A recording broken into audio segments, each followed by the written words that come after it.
Good morning guys, another day, another life, and another build for today's. So meron na naman tayong build ngayong araw. Ryzen 2400G na naman, 8GB of RAM,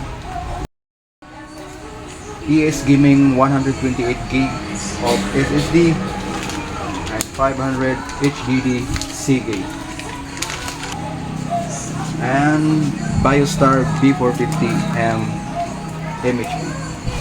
So ayan guys, i-build natin to mamaya kasi bali dalawa to kahapon saka ngayon.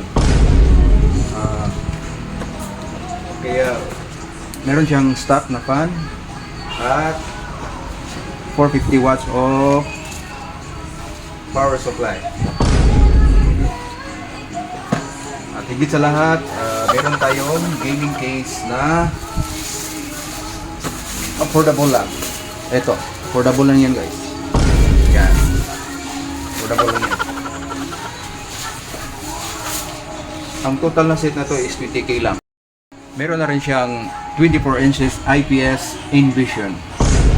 So, patok to guys sa mga Dota 2, Valorant, at saka alam mo na, Roblox.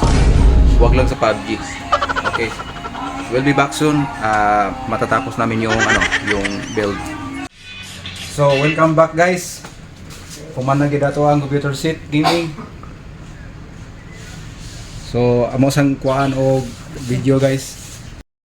So, kuhaan naman ni siya karon guys. Ang tagiya ni naara diri si Ma'am Pat. Mo ni tagiya.